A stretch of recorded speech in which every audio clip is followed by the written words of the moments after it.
بسم اللہ الرحمن الرحیم عن معاذ بن جبل رضی اللہ تعالی عنہ قال قال رسول اللہ صلی اللہ علیہ وسلم ما عمل آدمی عملا انجا له من عذاب القبر من ذکر اللہ۔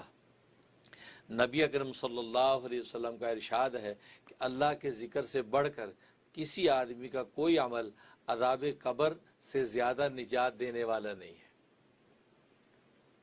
نبی اکرم صلی اللہ علیہ وسلم کا ارشاد ہے کہ اللہ کے ذکر سے بڑھ کر کسی آدمی کا کوئی عمل عذاب قبر سے زیادہ نجات دینے والا نہیں ہے۔ سبحان اللہ۔ فائدہ: عذاب قبر کتنی سخت چیز ہے، اس سے وہی لوگ واقف ہیں جن کے سامنے وہ احادیث ہیں جو عذاب قبر کے بارے میں وارد ہوئی ہیں۔ حضرت عثمان رضی اللہ تعالیٰ عنہ جب کسی قبر پر تشریف لے جاتے تو اس قدر روتے کہ آپ کی داڑھی مبارک تر ہو جاتی۔ کسی نے پوچھا کہ آپ جنت کے دوزخ کے ذکر سے ایسا نہیں روتے جیسا کہ قبر سامنے آ جانے سے روتے ہیں؟ تو آپ نے ارشاد فرمایا کہ قبر آخرت کی منزلوں میں سے سب سے پہلی منزل ہے۔ قبر آخرت کی منزلوں میں سے سب سے پہلی منزل ہے، جو شخص اس سے نجات پالے بعد کی سب منزلیں اس پر سہل ہو جاتی ہیں۔ تو کہا کہ یہ منزل جو پہلی منزل یہ اس میں اگر نجات پا گئے تو بعد کی ساری منزلیں آسان ہو جائیں گی، اور جو اس سے نجات پائے بعد کی منزلیں، جو اس سے نجات نہ پائے بعد کی منزلیں دشواری ہوتی جاتی ہیں۔ پھر آپ نے حضور اقدس صلی اللہ علیہ وسلم کا ارشاد سنایا کہ حضور صلی اللہ علیہ وسلم یہ ارشاد فرماتے تھے کہ میں نے کوئی منظر قبر سے زیادہ گھبراہٹ والا نہیں دیکھا، حضرت عائشہ صدیقہ رضی اللہ تعالیٰ ارشاد فرماتی ہیں کہ حضور اقدس صلی اللہ علیہ وسلم ہر نماز کے بعد عذاب قبر سے پناہ مانگتے تھے۔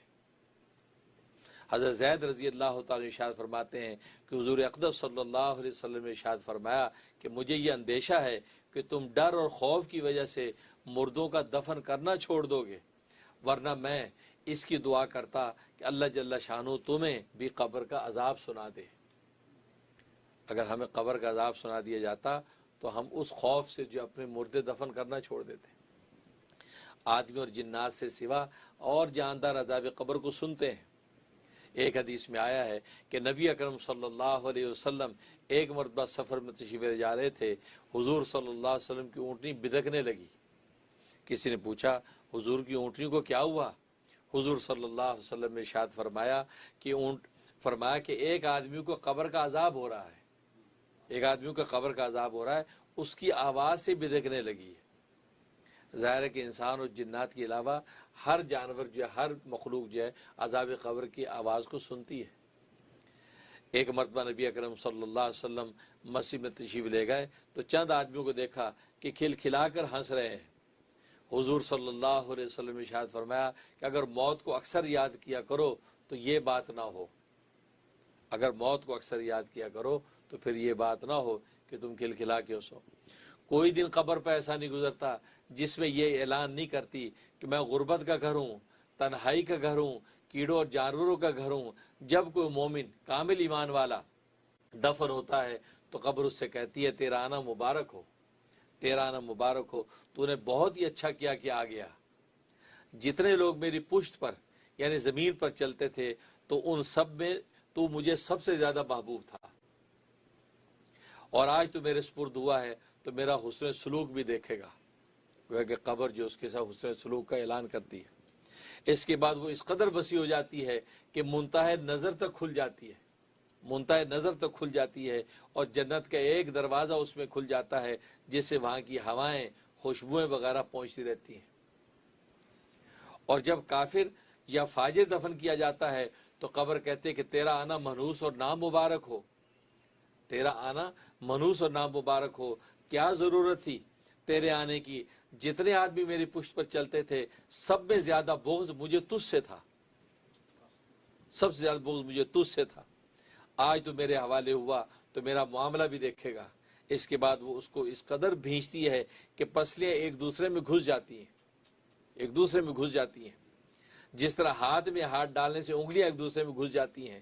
اس کے بعد 90 یا 99 اژدہے اس پر مسلط ہو جاتے ہیں، 90 یا 99 اژدہے اس پر مسلط ہو جاتے ہیں، جس کو نوچتے رہتے ہیں، اور قیامت تک یہی ہوتا رہتا ہے۔ علیہ باللہ، قیامت تک یہی ہوتا رہتا ہے۔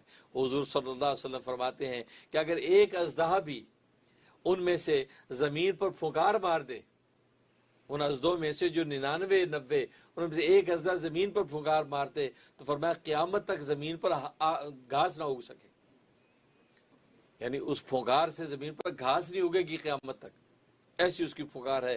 لیکن وہ 90 یا 99 جو ہے وہ اژدھے اس جو ہے قبر کے اندر اس فاسق فاجر کو نوچتے ہیں۔ اس کے بعد حضور صلی اللہ علیہ وسلم نے ارشاد فرمایا قبر یا جنت کا ایک باغ ہے یا جہنم کا ایک گڑھا ہے۔ نیک آدمی کے لیے جنت کا باغ ہے اور برے آدمی کے لیے وہ جہنم کا گڑھا ہے۔ ایک حدیث میں آیا ہے کہ نبی اکرم صلی اللہ علیہ وسلم کا 2 قبروں میں سے گزر ہوا، ارشاد فرمایا ان دونوں کو عذاب ہو رہا ہے، ان دونوں کا عذاب ہو رہا ہے، ایک کو چغل خوری کے جرم میں اور دوسرے کو پیشاب کی احتیاط نہ کرنے میں، کہ بدن کو اس سے بچاتا نہ تھا۔ ہمارے کتنے مہذب لوگ ہیں جو استنجے کو عیب سمجھتے ہیں، اس کا مذاق اڑاتے ہیں۔ علماء نے پیشاب سے نہ بچنا گناہ کبیرہ بتایا ہے۔ ابن حجر مکی رحمۃ اللہ نے لکھا ہے کہ صحیح روایت میں آیا ہے کہ اکثر عذاب قبر پیشاب کی وجہ سے ہوتا ہے، اور ایک حدیث میں آیا ہے کہ قبر میں سب سے پہلے مطالبہ پیشاب کا ہوتا ہے کہ پیشاب کے چھینٹوں سے بچتا تھا کہ نہیں، یہ اپنی پاکی ناپاکی کا پیشاب کے اعتبار سے لحاظ رکھتا تھا کہ نہیں، سب سے پہلے قبر میں اس کا سوال ہوگا۔ بالجملہ عذاب قبر نہایت سخت چیز ہے، اور جیسا کہ اس کے ہونے میں بعض گناہوں کو خاص دخل ہے، اسی طرح اس سے بچنے میں بھی بعض عبادت کو خصوصی شرافت حاصل ہے۔ چنانچہ متعدد احادیث میں وارد ہے کہ سورۃ تبارک الذی کا ہر رات کو پڑھتے رہنا عذاب قبر سے نجات کا سبب ہے۔ گویا کہ بعض اعمال ایسے ہیں کہ خاص طور پہ عذاب قبر سے بچنے کا ذریعہ بنتے ہیں، لہٰذا اس میں سے سورۃ تبارک الذی بھی ہے کہ روزانہ رات میں اگر تبارک الذی کی تلاوت کر کے سوئیں تو اگر خدا نہ خواستہ جو ہے اجل آ گئی تو قبر میں اللہ تبارک و تعالیٰ قبر کے عذاب سے محفوظ رکھتے ہیں، اور عذاب جہنم سے بھی حفاظت کا یہ سبب ہوتا ہے۔ اور اللہ کے ذکر کے بارے میں اور بہت سی احادیث جو ہے وہ ذکر کی گئی، جن میں سے ایک حدیث یہ ہے کہ حضور اقدس صلی اللہ علیہ وسلم کا ارشاد ہے کہ قیامت کے دن اللہ جل شانہ بعض قوموں کا حشر ایسی طرح فرمائیں گے کہ ان کے چہروں میں نور چمکتا ہوگا، وہ موتیوں کے ممبر پر ہوں گے، وہ انبیاء اور شہداء نہیں ہوں گے۔ کسی نے عرض کیا یا رسول اللہ صلی اللہ علیہ وسلم ان کا حال بیان کر دیجئے کہ ہم ان کو پہچان لیں، تو حضور صلی اللہ علیہ وسلم ارشاد فرمایا کہ وہ لوگ ہوں گے جو اللہ کی محبت میں مختلف جگہوں سے مختلف خاندانوں سے آ کر ایک جگہ جمع ہو گئے ہوں اور اللہ کے ذکر میں مشغول ہو گئے۔ حضور اقدس صلی اللہ علیہ وسلم کا ارشاد ہے قیامت کے دن اللہ جل شانہ بعض قوموں کا حشر ایسی طرح فرمائیں گے کہ ان کے چہروں میں نور چمکتا ہوگا، وہ موتیوں کے ممبروں پر ہوں گے، وہ انبیاء اور شہداء نہیں ہوں گے۔ کسی نے عرض کیا یا رسول اللہ صلی اللہ علیہ وسلم ان کا حال بیان کر دیجئے کہ ہم ان کو پہچان لیں۔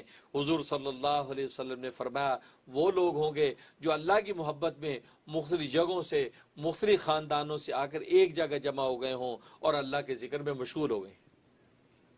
فرمایا کہ یہ وہ بابرکت لوگ ہیں کہ جن کو اللہ تبارک و تعالیٰ جو ہے آخرت میں اس مقام عالی پر فائز کریں گے۔ دوسری حدیث میں ہے کہ جنت میں یاقوت کے ستون ہوں گے جن پر زبرجد یعنی زمرد کے بالا خانے ہوں گے، ان میں چاروں طرف دروازے کھلے ہوئے ہوں گے، وہ ایسے چمکتے ہوں گے جیسے نہایت روشن ستارہ چمکتا ہے۔ ان بالا خانوں میں وہ لوگ رہیں گے جو اللہ کے واسطے آپس میں محبت رکھتے ہوں، اور وہ لوگ جو اللہ ہی کے واسطے ایک جگہ اکٹھے ہوئے ہوں، اور وہ لوگ اللہ کے واسطے آپس میں ملتے جلتے ہوں۔ گویا کہ ان کا زندگی کی ہر معاشرت صرف اللہ کے لیے ہو۔ ان صلاتی و نسکی و محیای و مماتی للہ رب العالمین، میری زندگی، میری موت، میری حیات، گویا کہ اور میرا اٹھنا بیٹھنا، میری عبادتیں، قربانیاں سب کی سب جو ہے للہ رب العالمین۔ گویا کہ یہ وہ لوگ جن کا اٹھنا بیٹھنا سب کا سب اللہ کے لیے جب ہوتا ہے تو اللہ تبارک و تعالی آخر میں ان کو یہ مقام عطا فرمائیں گے۔ اس کے بعد فرماتے ہیں حضرت شیخ لکھتے ہیں کہ آج خانقاہوں کے بیٹھنے والوں پر ہر طرح الزام ہے کہ ہر طرف سے فقرے کسے جاتے ہیں، آج انہیں جتنا دل چاہے برا کہہ لیں، کل جب آنکھ کھلے گی اس وقت حقیقت معلوم ہوگی کہ یہ بوریوں پر بیٹھنے والے کیا کما کر لے گئے، اور جب وہ ان ممبروں اور بالو خانوں پر ہوں گے اور یہ ہنسنے والے اور گالیاں دینے والے کیا کما کر لے گئے۔